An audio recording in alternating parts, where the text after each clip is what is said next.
Apparently, Rogan tested positive for COVID-19 and they shared a full story here.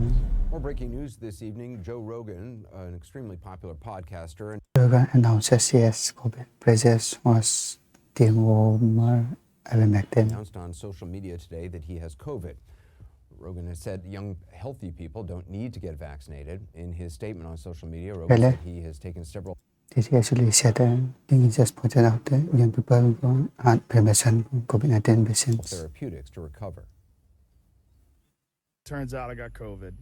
So we immediately threw the kitchen sink at it. All kinds of meds, monoclonal antibodies, ivermectin, Z-Pak, prednisone, everything. One of those drugs he mentioned, ivermectin, is something more often used to deworm horses. CDC says there's no evidence it works on COVID. Its increased usage has only led to a substantial increase in overdoses after pushed by some on the far right, citing vaccine misinformation. Perspective now from our chief media correspondent and anchor of CNN's Reliable Sources, Brian Stelter, and Dr. Lena Wen, a CNN medical analyst and former Baltimore Health Commissioner.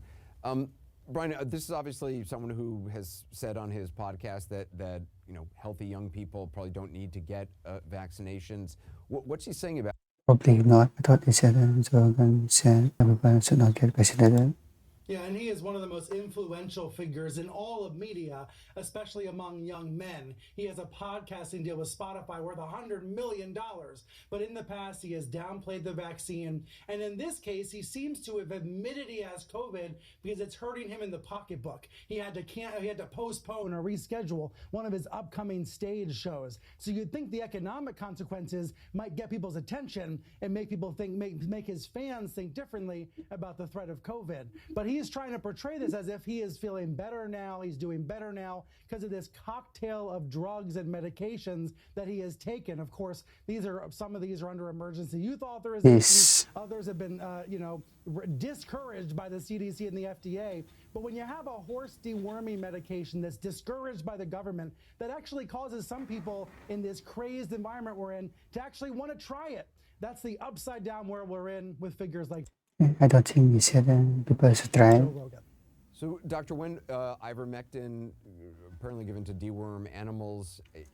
Why are people using this? I mean, I know, it's being spread online and stuff, but why? What is the theory that it works? Well, I think there are some people who want to believe that there is a magic pill for COVID, which of course we would all want. But this is the main issue. So with ivermectin, not only is it that we know, not only are we saying that there's no evidence it works, it goes beyond that. We actually know that it doesn't work. There was a systematic review looking at 10 randomized controlled trials that have been done, that were done in different countries, looking at different doses of ivermectin. And they found that there was no benefit for ivermectin in reducing mortality, death to COVID-19, no reduction in symptoms or duration of symptoms for COVID-19. So it does not work. And so when everything is risk and there is no benefit, then this is not something that should be done. And I think the greater harm here is that it provides this false reassurance. People are now going about not getting vaccinated, saying that they can do whatever they want with the understanding that there is this magic pill to save them at the end of the day, except that it's not a magic pill. I mean, I got vaccinated. People should be able to choose their own opinions on vaccines. That actually works. And can you explain the downsides of taking it?